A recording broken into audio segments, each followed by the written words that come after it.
Hello money talkers, welcome to my channel money talks with Payal. So Adani Wilmar के listing day strategy को हम इस video में discuss करने वाले हैं। आप में से जिनको भी अदानी विलमार का जो आईपीओ है वो मिला है, अगर आपके पास अभी तक उसके शेयर्स क्रेडिट नहीं हुए हैं तो घबराइएगा मत। कल है लिस्टिंग डेट और जनरली बहुत बार ऐसा होता है कि आज के दिन अगर आपको नहीं भी आया तो लिस्टिंग डे के दिन विदिन 8 AM सुबह 8 बजे से पहले पहले आपके अकाउंट में जो शेयर्स हैं वो क्रेडिट हो जाएंगे। अगर हम इसके ग्रे मार्केट की बात करें तो क्योंकि देखो अब वहाँ सेंसेक्स और निफ्टी आज बहुत ज़्यादा कमज़ोर है और लास्ट 3 सेशन से डायरेक्ट जो डाउनफॉल आ रहा है उसकी वजह से ग्रे मार्केट ट्रेडर्स का भी मूड बहुत ज़्यादा वीक है। वहाँ पे भी ग्रे मार्केट में भी सेंटिमेंट्स वीक है, जिस वजह से जो ग्रे मार्केट प्रीमियम है वो अप्रॉक्सीमेटली सिर्फ और सिर्फ 10% का ही प्रीमियम दिखा रहा है। तो ऐसा मानना है ग्रे मार्केट में कि हो सकता है कि डिस्काउंट लिस्टिंग हो या फिर हो सकता है कि एट पार लिस्टिंग हो, लेकिन मुझे पर्सनली ऐसा लगता है कि कंपनी अच्छी है। अगर कल वीक सेंटिमेंट्स भी रहते हैं तो 10% का लिस्टिंग गेन एटलीस्ट आप एक्सपेक्ट कर सकते हो। बाकी तो कल के दिन ही डिपेंड करेगा कि वो कैसा रहता है। अगर हम ग्रे मार्केट प्रीमियम की आज की डेट की बात करें तो आज की डेट पे इसका जीएमपी चल रहा है 23 से 24 रुपीज़ तक का, और इसका जो HNI कॉस्ट निकल के आया है वो निकल के आया है 21 रुपीज़ 11 पैसे। इसका मतलब है कि HNI जिन लोगों ने 2 लाख के ऊपर के शेयर इसमें ख़रीदे हैं, 2 लाख के ऊपर अलॉटमेंट के लिए इन्वेस्टमेंट किया था, उनका जो पर शेयर कॉस्ट निकल के आ रहा है interest cost that is 21 rupees. यानी कि उनको फ़ायदा तब होगा अगर शेयर की प्राइस 250 प्लस जाएगी तो वो फ़ायदे में रहेंगे। अगर हम अदानी विलमार की बात करें तो देखो इनका जो पर्पस था इस आईपीओ का वो था कि उस आईपीओ के मनी से आउट ऑफ 3600 करोड़ 1100 को वो यूज़ करेंगे डेट को रिड्यूस करने में। तो अगर वो 1100 करोड़ को यूज़ करते हैं डेट को रिड्यूस करने में तो उनके जो बैलेंस शीट में जो डेट है वो ऑलमोस्ट आधा हो जाएगा, क्योंकि अभी उनका जो डेट है वो 2100 करोड़ के आसपास है। तो 2100 करोड़ में से 1100 करोड़ तो वो आईपीओ के फंडिंग के थ्रू ही चुका देंगे।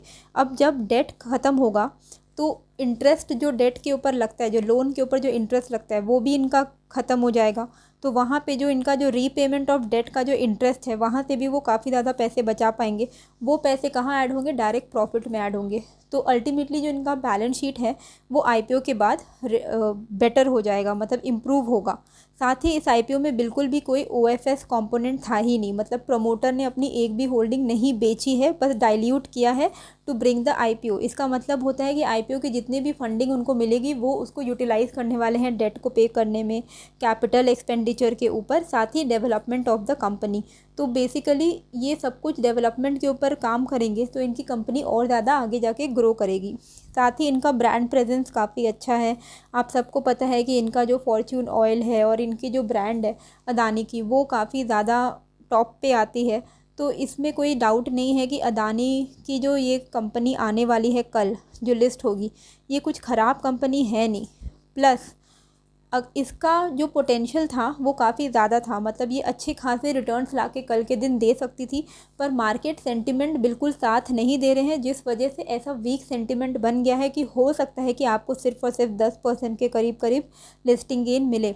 वरना कंपनी ने वैल्यूएशन को काफ़ी अच्छे से सेट किया था। कंपनी बहुत हाईली वैल्यूड नहीं है तो इसने वैल्यूएशन अच्छा सेट किया। ओएफएस कंपोनेंट भी नहीं था, मतलब ऑफर फॉर सेल भी नहीं थी, तो अच्छी लिस्टिंग गेन हो सकती थी अगर मार्केट अभी बुलिश सेंटिमेंट में होता तो। पर क्योंकि मार्केट सेंटिमेंट वीक है तो हो सकता है कि बहुत ज़्यादा आपको लिस्टिंग गेन ना हो, पर फिर भी मुझे लगता है कि लॉस होने के चांसेस बहुत ही ज़्यादा कम है कल के दिन। अब बात करते हैं कि करना क्या है।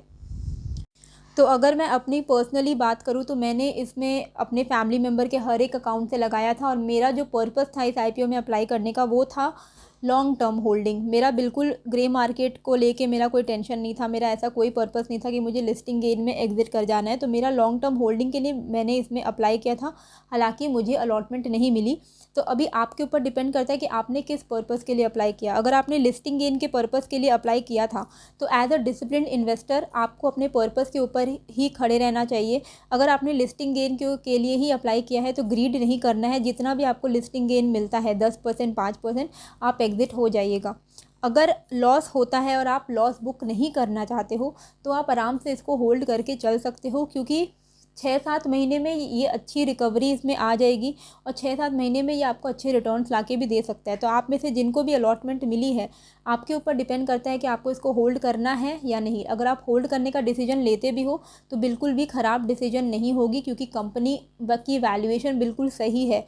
अभी मार्केट की सेंटिमेंट वीक है, इसीलिए अगर कल के दिन बाई चांस लॉस होता है या फिर बहुत ज़्यादा डिसेंट गेन आपको नहीं मिलता है तो बिल्कुल हताश मत होइएगा। लॉन्ग टर्म में लॉन्ग टर्म विदिन 6-7 मंथ में ही आपको अच्छे रिटर्न्स ये ला के दे सकती है, मुझे ऐसा लगता है, बिकॉज ऑफ द कंपनी के फंडामेंटल्स। और मैंने आपको ऑलरेडी बहुत सारे अच्छे पॉइंट्स ऑलरेडी इस कंपनी के बारे में बता दिए हैं। और जो लॉन्ग टर्म इन्वेस्टर्स हैं जिन्होंने अप्लाई किया था, जैसे मैंने अप्लाई किया था लॉन्ग टर्म के लिए, तो आप आराम से बिंदास इसको लॉन्ग टर्म के लिए होल्ड करो, बिल्कुल इसको टच मत करिएगा। और जो न्यू इन्वेस्टर्स हैं, जैसे जैसे मुझे नहीं मिला अलॉटमेंट, ऐसे ही बहुत सारे लोग इंटरेस्टेड होंगे पर उनको अलॉटमेंट नहीं मिली, तो उनको क्या करना चाहिए। देखो, मैं अपना पर्सनल बता रही हूँ कि अगर ये डिस्काउंट में लिस्ट हो जाता है तो मैं इसको ख़रीद लूँगी कल ही के दिन। और अगर ये अप टू 10% भी प्रीमियम में लिस्ट होता है तो भी मैं इसको ख़रीद लूँगी। मतलब मेरा जो रेंज है वो है, अगर लॉस लिस्टिंग हो तो भी मैं इसको ख़रीदूँगी अप टू 260 रुपीज़। 10% तक का प्रीमियम लिस्टिंग में मैं इसको कल के दिन ही बाई करूँगी। तो 260 तक का मेरा रेंज है। अगर 260 के ऊपर ये कल पहुँचता है तो मैं शायद ना लूँ कल के दिन, लेकिन बाद में बाय ऑन डिप, क्योंकि एक लेवल पे प्रॉफिट बुकिंग तो ज़रूर होगी। अभी HNI कॉस्ट समझ लो, HNI का जो कॉस्ट निकल के आया है 21 रुपीज़ का, तो हो सकता है कि HNI भी अगर 260 के लेवल तक ये पहुंचता है तो वहाँ पे HNI को प्रॉफिट हो रहा होगा और उनका क्वांटिटी भी ज़्यादा है, तो हो सकता है वो वहाँ या इस लेवल पर प्रॉफिट बुकिंग करेंगे, फिर प्राइस नीचे आना ही आना है ना। तो 260 के ऊपर अगर ये जाएगा तो मैं कल के दिन नहीं बाई करूँगी। मेरा जो रेंज रहेगा बाय ऑन डिप का वो है 260 एंड बिलो। तो जब जब प्रॉफिट बुकिंग होगी मैं तब इसको ऐड करूँगी फॉर फ्यूचर। तो आप में से जिनको भी अलॉटमेंट नहीं मिली, अगर आप न्यू एंट्री लेना चाहते हो तो आप भी इस स्ट्रैटेजी को फॉलो कर सकते हो। आप अगर लॉस में लिस्टिंग होती है तो आप इसको उठा लेना, नहीं होती है लॉस में लिस्टिंग तो अप टू 10% के प्रीमियम में भी आप इसको उठा सकते हो, क्योंकि कंपनी की वैल्यूएशन भी अच्छी है, ऑफर फॉर सेल नहीं है, ग्रोथ होने के चांसेस और ज़्यादा हैं, और one of the best brand है और FMCG की बहुत ही रेप्यूटेड ब्रांड है। तो ऐसा कोई रीज़न नहीं है जो आपको ये बताएगा कि इसको आपको अवॉइड करना चाहिए। तो आई होप आपको अच्छी लगी होगी ये वीडियो। आपका क्या लिस्टिंग डे स्ट्रैटेजी होने वाला है आप मुझे कमेंट करके ज़रूर बताइएगा, एंड नए हो तो सब्सक्राइब कर दीजिएगा। मिलते हैं फिर एक नए वीडियो के साथ। Thank you.